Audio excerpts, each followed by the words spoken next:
Hi, and welcome into the studio. In today's discussion, I'd like to address one particular medium that I like to use within the pages of my sketchbook.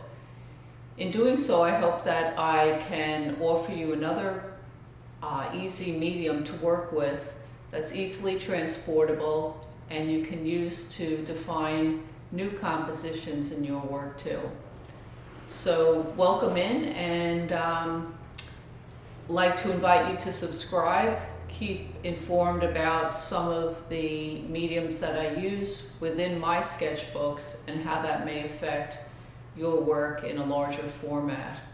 If you find the information today helpful, please consider subscribing, and let's jump in. So some examples first, and then I'll do a sort of small exercise. I took some photographs of a soap dish which I found in my bathroom. It had a lot of soap residue, so hence the green. And then I printed these on my home copier. I made a number of prints, and then I went back with the medium of choice, which is a Sharpie China marker. This product is also known as a grease pencil because it adheres not only to drier surfaces such as paper and products that have a tooth, but it also adheres to products like glass, mirror, anything slick such as acetate or glass jars, and it has been used inside and outside of the studio for more than 100 years. So not only is this beneficial to an artist, but many other walks of life may use this to mark on a tire, to something that has to do with science, or any place that would be slick and something that you were not able to use another type of product on that slick surface to adhere to. But I'll get into that more. Just wanted to show you how I personally use, again, this pencil itself. So I've got some images. I'm thinking, how can I define my shape? I take any number of my markers here, which are more like a pencil than a marker per se. This Sharpie brand comes in 5 colors: black, white, blue, red, and yellow, so kind of the primary colors. I can then go from each image and alter those images according to how I see fit using my marker. Since the photograph is a slick surface, I take my marker and I can easily go over that surface, and without any hesitation, this marker will quickly adhere to the surface.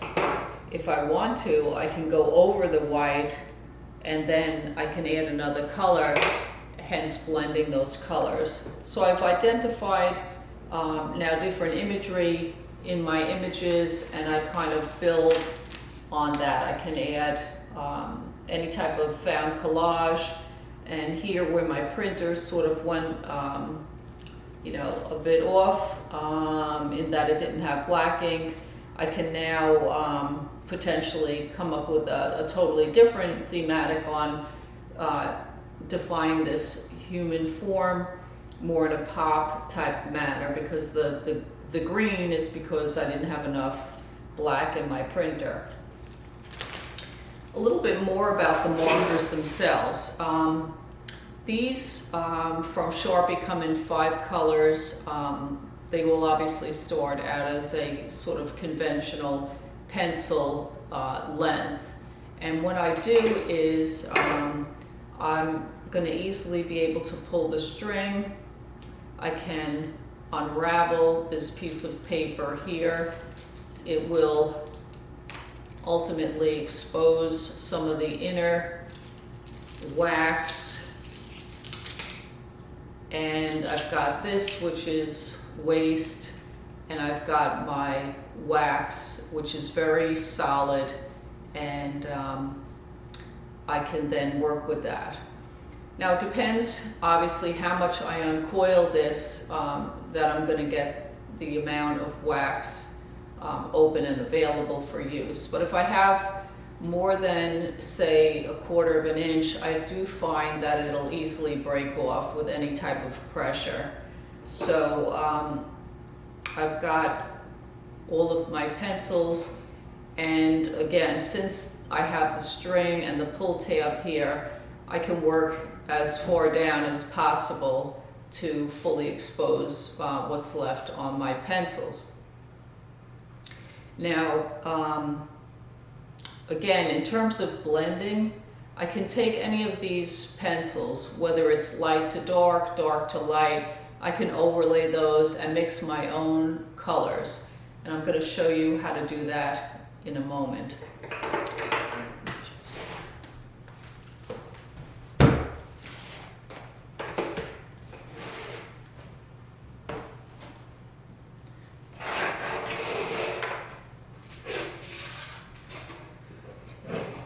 Okay, so I have a image which I've created with ink. It was on craft paper. I mounted it onto a cradle board, and then I've, you know, attention to detail with priming the surface and all that in my prep portion before I did my mounting.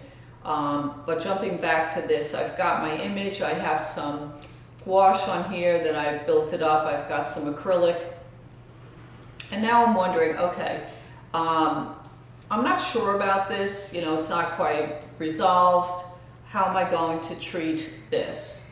And so because the craft paper itself is, let's say, a little more fragile, and I didn't want to put a clear gesso over that, which would create a bit of a sheen to that, and I personally like the matte surface, instead of me just going into that, I now have printed a number of images from that particular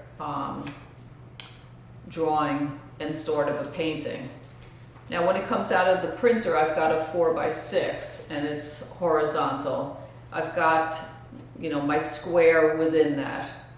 But I find that if I leave it like this while I'm working, my mind will automatically read edge to edge here on this, and I've got to deal with more of the landscape or vertical format while I'm doing that.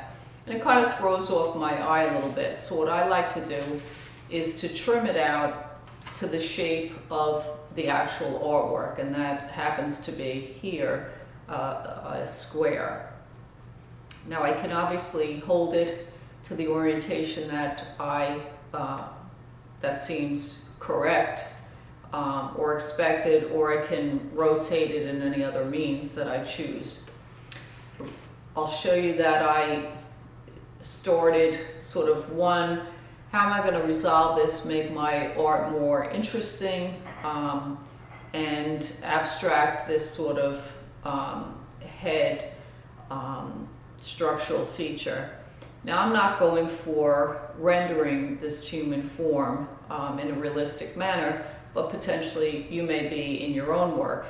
Here I'm trying to just create lines and movement within this that I can abstract it further and make the positive and negative space something more appealing for myself.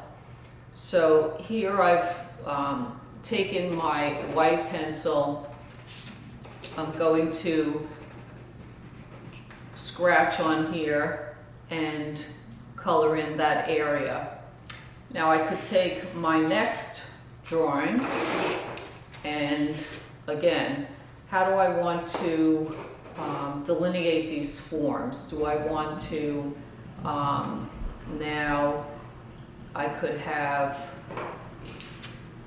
instead of this shape for the head, this is all arbitrary, I'm just going with my intuition here.